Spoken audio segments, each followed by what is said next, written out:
This happened around 6 months ago. I have a regular side job of feeding cows for my grandfather on his 3 properties, with all 3 being lumped together adding up to maybe 300 acres. The service truck I drive is a diesel pickup and doesn't drive very fast, and starting work at 5 o'clock in winter equals nighttime work, which BTW sucks balls. I filled up the 6 buckets that I needed for the 2 farms I feed after the first. The second farm is only accessible from a very small and rural backroad. I pull up to the gate that goes inwards towards the forest. It opens into a field with trees on the left, right, and center that opens into a large field. Put my hand down looking for my keys, can't find them. Frustrated and tired, I get out and go back and around the truck and open the tailgate. I grab 2 buckets and grunt and say shit while putting them on the ground and walk to the gate and start lifting the buckets over the gate. Grunt shit comes from the woods behind me on the next property over, also my property but never used. Property is nothing but dense forest that moves uphill and goes up onto a large hill. Kind worried, I listen closer, grunt shit this time sounding more like me. Very confused at this point, wondering what the hell is making that noise and why it sounds like me. Not loud enough to be heard over footsteps, so I ignore it. Over the next 4 weeks I keep hearing similar sounds and phrases coming from that area. Always carry a .45 and an fall in my backseat with full magazine, so feel pretty safe, but cautious. Sound keeps getting closer and closer every day of every week, but not fast enough that it's super noticeable. One night I pull up to the gate, this time with keys, and the cows who are used to my sounds and presence start to flood through the trees in a line. I step out of the truck and start pouring the feed into the concrete feeding troughs. I look up and the cows are staring at something. One cow bellows near where they are looking, after maybe a minute of all of them, and I staring at whatever is beyond the tree line. A sound that sounds exactly like the bellow the cow made, same tone, inflection, everything. Big difference though, much louder than the cows and deeper. Cows turns and bolt away from the sound, and I'm sitting there confused ASF. At this point I have my hand on my .45, and I'm very confused and scared. Whatever that was, it's nothing I've ever heard or experienced, and I can't imagine any animal that can do that. I slowly make my way around the back of the truck and onto the other side away from where the sound came from. Watching the tree line from where that sound came from. Slowly something comes into the light of the headlights, and I honestly am shaking right now as I type this. Whatever this thing was, it wasn't human. It looked human, but just wrong. Its legs were about the same length as its arms, and it walked on all fours. On all fours it stood maybe at 5 foot. It didn't notice me standing there watching it, and it started to sniff the ground like a dog. It moved about sniffing the ground, and it raised its head in the air and looked over towards the truck. My God, its eyes, they were bright yellow and very sunken into its head, and its mouth protruded inwards like a hole with skin wrapped on the inside. It flared out its jaws like when you move your jaw to have an underbite. It did this while sniffing the air, best way I can describe it. The ground was really slippery at the time from a week of rain, and I tried to back up and grab my fall and slipped. The sound of me falling made the thing turn towards me. It couldn't see me, but it was trying, straining its veiny and long neck towards me. I swear to God, it stood up. It fucking stood. This fucking thing stood up on its hind legs, and it was 5 foot on all 4. Standing, it was probably 9 feet tall. I'm 6'1" and much taller than most people in my town that I know. This thing toward over me. Me, an athletic 230 pounds man, sat in the mud petrified by this creature standing maybe 30 yards at 9 feet tall. Was definitely a situation that I never imagined myself being in ever in my lifetime. I vault upwards with my legs and swing the door open and grab my fall and turn towards the thing. As I'm turning my sights to lay on it, I get a sight picture, and this thing is galloping towards me. I popped 5 shots off at the creature, and hunters know that sound that's made when you land on target, the thump of the round penetrating the target. I landed 3 shots, 2 in the chest and 1 in the neck. The creature made a gurgling sound similar to the cow bellow it made a few minutes earlier. It slid and fell on its side and writhed around on the ground in a circle. It got back up and stared at me. Those eyes were penetrating, and I laid 2 more round near its chest and head that scared it enough to turn and run back into the woods and to the field. I don't know why, but I had the strong urge to pursue it, and I jumped in the truck and followed it. I went down through the creek bed to go to the field, and when I broke through and beamed my light to where the creature ran, I could see its trail leading away from the field. It took maybe a minute 2 minutes to get through the creek bed, and by that time the creature had made it halfway across a 2.5 football-sized field. I'm still shaken by this, and the next day I came out early to search for blood, and the blood was dark black.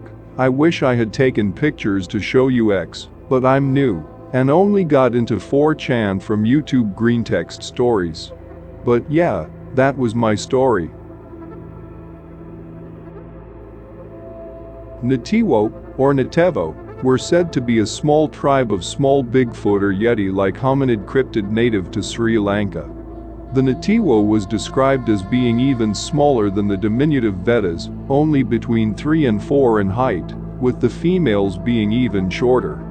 They were covered in hair, which was often said to be reddish in color, and were said to have very short, powerful arms with short, long clawed hands.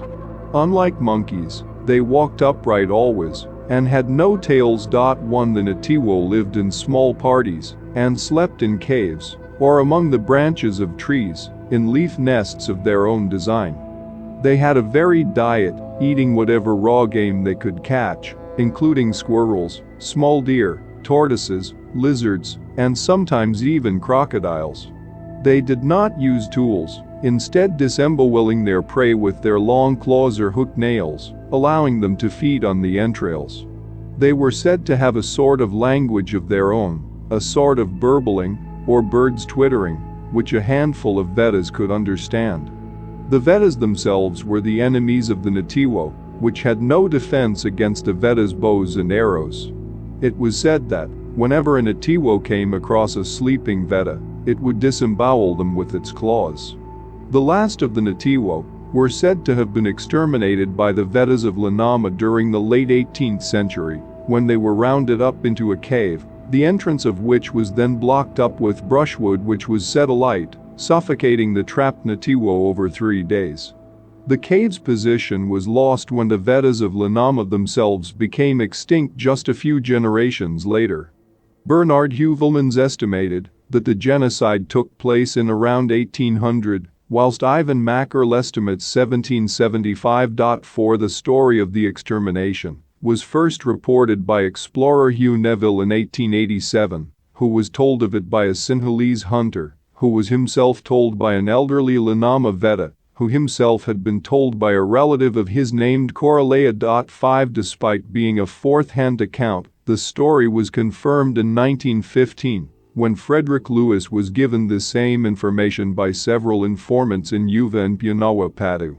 According to an old Veda named Disamhami, the Nativo were exterminated no more than 5 generations earlier than his visit. Disamhami's grandfather had taken part in the genocide. Lewis made inquiries of other people in the village and in another village and was given the same story. The first and so far only recorded sighting of the Nativo since the 18th century supposedly occurred in 1984, when one was allegedly seen by the Spanish anthropologist Salvador Martinez. He claimed that the Nativo he saw was human-like, with a coat of long hair with scabs, and emitted unintelligible sounds, before fleeing into the forest. It wasn't worth screen capping M8, I just gave a QR to get opinions from Anons. What it basically is, his friend works at this little old building on the edge of town, works there mainly by himself, because different companies rent it out from time to time to do work. One day the caretaker asked him to give him a hand in the cellar. Friend does, he's been in before lots of times, but he's never noticed a particular door in there before. Asks the caretaker what it is, and the caretaker tells him it's where he's going. He just needs friend to stay at the entrance with a torch. Friendos gets a bit curious and walks in a little way, shining the torch around. It's like a passageway, but he can't see the caretaker. Caretaker comes back and friend asks him what it actually is, tells him it's a sort of tunnel network that runs under the whole town. Friend tells me about it and asks if I want to go exploring it with him one night because he has a key. Then I found out the other day caretaker had gone in because they're blocking the tunnels off inside, and eventually the entrances like working backwards. He said that workmen have been in, so he isn't sure how much is left or even if the entrance is still accessible. I told my mother about it and she mentioned her old school that's about 2 miles away from where friend works had one in the cellar too, or what she believed to be one, but that was demolished about 20 years ago and a car park built on top, so there's no way of getting in that way. I'm now sure that all or most of the old buildings that were built around the same sort of time, about 1880 to 1900, have access points in them, but most of them have been pulled down and the ones still standing are privately owned and used. So basically the only way of getting in is from where friend works. Plan on getting some pics and things if we can get in though. There's one that does tours in the city too, but I've never been to it. Those entrances are really well secured. By chance I was walking through a quiet part of the city by the river. It's a bit hard to describe, but the whole city is uphill, and the river is obviously at the foot of it, and it's a mishmash of abandoned buildings, really old buildings, demolished buildings, and brand new buildings. I stopped next to a wall and could feel a cold breeze coming through it and noticed one of the bricks had been knocked out. I tried looking in, but it was far too dark. It was obviously a building or passage of some kind, and not just a wall the way I thought it was. I checked just now on Google Maps, and it has arches built in it, and, as you can see, someone has took it upon themselves to smash something of an entrance into it since I walked past. It might be bricked back up now, but it would have been pretty cool to go inside of, just to see what was there. The only downside is that this particular part is full of homeless people and junkies, so you would be almost guaranteed to run across one or both inside. Plus I'm not really sure how safe it is because it's just piles of earth on top of the roof part.